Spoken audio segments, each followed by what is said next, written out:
இந்த video post பண்ணும்போது 9:45 9 o'clockலாம் கிளம்பினாங்க.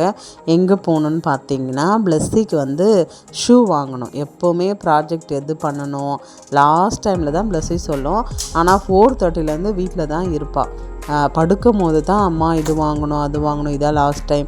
ஏன்னா காலையில் நம்ம எதுவுமே பிளான் பண்ணிக்க முடியாது. 7:30க்கெலாம் எந்த கடையுமே இருக்காது. அவங்களுக்கு வேனும் வந்துடும். சரி, ஃப்ரைடே வந்து ஆனுவல் டேன்றதுனால இன்றைக்கே வாங்கி கொடுக்கணும் அப்படின்னாங்க. அதனால் ஏன்டா வண்டி ஓட்ட கற்றுக்கணுன்னு ரொம்ப கோவமாக நான் கிளம்புனேன். ஏன்னா அவர் எனக்கு உடம்பு முடியல, நீங்கள் போயிட்டு வந்துடுங்கன்னு சொல்லிட்டாரு. நாங்கள் போனோம். எப்போவுமே நம்மளுடைய ஃபேவரட் ஷாப் வந்து நம்மளுக்கு கேளம்பாத்தில் எல்லாமே கிடைக்கும். ஒரு பொருள் கூட இங்கே கிடைக்காது அப்படின்னு நம்ம சொல்ல முடியாது. நம்ம வந்து கரெக்டாக ஒரு 5 நிமிஷம் 8 நிமிஷம் தான் ஆகும். அதுவும் நைட்டு கொஞ்சம் டிராஃபிக்லாம் இல்லாமல் ஜாலியாக இருந்தது. எப்போவுமே வந்து 2 பேரும் இருந்தால் 2 பேரும் நான் வீட்டில் இருக்கிறேன்னுவாங்க. ஒருத்தரெல்லாம் கூட்டின்னு போக முடியாது, நானும் வரேன்னுவாங்க. அதனால் 2 பேருமே கூட்டின்னு இன்றைக்கி வந்து கிளம்பி நாங்கள் வந்து போனோம். நம்ம வீட்டை தாண்டி இப்போ வந்து போயின்ட்டுருக்கோம். போயிட்டு பார்த்திங்கன்னா கட்ஷூ பிளாக் கலர் வாங்க தான் போகணுமே. நம்மளுடைய ஃபேவரட் ஷாப் நம்ம முந்தின வீடியோலாம் கூட நீங்கள் பார்த்துருப்பீங்க. அருமையான கடை அப்படிலாம் போட்டிருப்பேன். உண்மையாலுமே அருமையான கடை தான். எல்லாமே வந்து ப்ரைஸும் சரி, குவாலிட்டி எல்லாமே சூப்பராக இருக்கும். அங்கே தான் வந்து நாங்கள் போனோம். அந்த கடை வந்து SBI பேங்க் பக்கத்தில் இருக்குது. அங்கே போயிட்டு வந்து கரெக்டாக இங்கே இல்லைன்னா நடா பண்ணுறது, வேறு கடைக்கு போகணுமே நினச்சிக்கின்னு உள்ளே என்ட்ரானேன். உள்ளே போனதும் ஃபஸ்ட்டு ஒரு ஷூ வந்து கட் ஷூ. அண்ணா இதை கொடுத்துருங்கண்ணா அப்படின்னு சொல்லிட்டு ஒரு கடையிலேயே வந்து ஒரு 2 நிமிஷம்தான் அதை எடுத்துக்கின்னு உடனே பில் பே பண்ணிவிட்டு நம்ம வந்து எடுத்துன்னு வந்தாச்சு. எடுத்துக்கின்னு அதோடு விடலை, எனக்கு வந்து கிளிப்பு வேணும், ஒயிட் கலர் கிளிப்பு அப்படின்ட்டு. சாரி, நம்ம வாய்ஸ் ஓவர் கொடுக்கும் போது வீட்டில் யாருன்னா வந்து டிஸ்டர்ப் பண்ணினே இருப்பாங்க. அதில் முக்கியமான ஒரு நபர் வந்து எங்கள் வீட்டுக்கார் தான். திடீர்னு அவர் வந்துட்டார். அதுக்கப்புறம் வந்து நாங்கள் கடைக்கு போயிட்டோம். இதுதான் நான் சொன்ன என்னுடைய ஃபேவரட் ஷாப். அங்கேயே வந்து ஷூ இருந்தது, வாங்கின்னு வந்துட்டோம். எப்போவுமே பார்த்திங்கன்னா இதுதான் கேளம்பாக்கம் மீன் மார்க்கெட் ரோடு அப்படி சொல்லுவாங்க. எல்லா கடையுமே இருக்கும், நல்லாவும் இருக்கும். நம்ம வந்து நம்ம ரேஞ்சுக்கு ஏற்ற மாதிரி ரொம்ப ஹை குவாலிட்டினா அதுக்கு கடை இருக்குது, லோ ப்ரைஸ்னால் அதுக்கு கடை இருக்குது, மீடியம் அப்படின்னா வந்து கடை இருக்குது. நம்மளுக்கு ஓரளவுக்கு தெரியும் நம்ம பட்ஜெட்டுக்கு இங்கே போனால் ஓகே அப்படின்ற மாதிரி.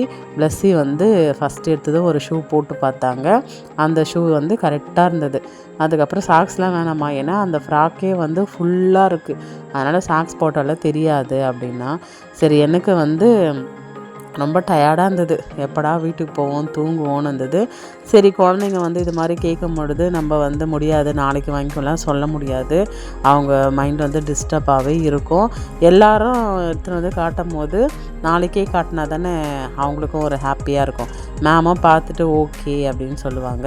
அதுக்கப்புறம் வந்து அங்கேருந்து கிளம்பியாச்சு. வர டைமில் எனக்கு கிளிப்பு வேணும்னு சொல்லியாச்சு. அதுக்கு வேறு கடைக்கு போனோம்.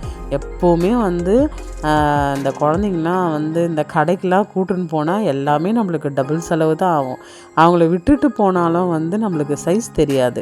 அதனால் வந்து மேக்ஸிமம் ஷூ, செருப்பு அவங்களுக்கு எது வாங்கினாலுமே அவங்கள கூட்டுன்னு போய் தான் நாங்கள் 2 பேருமே வாங்கி கொடுப்போம். அது மாதிரி தான் வந்து இன்றைக்கும் சூப்பராக வந்து ஷூ வாங்கியாச்சு. வண்டி ஸ்டார்ட் பண்ணுற டைமில் ஒரு ஃபேன்சி ஸ்டோர் ஆப்போசிட்டில் இருந்தது.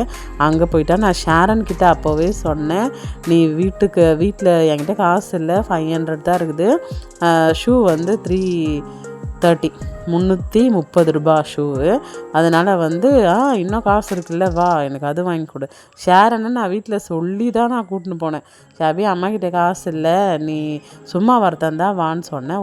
ஓகேன்ட்டு அங்கே வந்து 90 ரூபாய்க்கு ஒரு ஸ்லைம் எடுத்துட்டா. எனக்கு இது வேணும், அக்காவுக்கு மட்டும் வாங்கி கொடுத்தல, எனக்கு இது வாங்கி கொடு அப்படி சொல்லிட்டு. அதனால் சரி அதையும் வாங்கி கொடுத்துட்டு தர்பீஸ் கேட்டாங்க. அதுக்கெலாம் பட்ஜெட் கிடையாது, வீட்டுக்கு போகலாம் வாங்கன்னு சொல்லிட்டு கூட்டின்னு வந்தாச்சு. எப்பவுமே இந்த இந்திக்கார பொண்ணுங்க எல்லாம் சூப்பராக அழகாக இருப்பாங்க. இன்றைக்கி அது மாதிரி தான் கடையில் வந்து ஃபேன்சி ஸ்டோரில் ஒரு தங்கச்சியை பார்த்தா ரொம்ப அழகாக இருந்தாங்க. அவங்க எப்படி தான் அவங்களாம் இவ்வளோ கலராக இருக்கிறாங்கன்னு தெரியல. அப்படியே நல்ல சாஃப்டான ஸ்கின்னு, நல்ல கலரு, சூப்பராக இருந்தாங்க அவங்க. அதுக்கப்புறம் பிளஸ்ஸிக்கிட்ட சொன்னேன், அவங்க எவ்வளோ கலராக அழகாக இருக்கிறாங்களா பிளஸ்ஸி அப்படின்ட்டு. அவங்களாம் வந்து ஏன் இவ்வளோ கலராக இருக்கிறாங்கன்னு தெரியல. உங்களுக்கு தெரிஞ்சால் கமெண்ட் பண்ணுங்கள். இந்த ஃபேன்சி ஸ்டோர்லேயுமே வந்து பார்க்க தான் குட்டியாக இருந்தது, எல்லாமே நெருக்கமாக அடுக்கி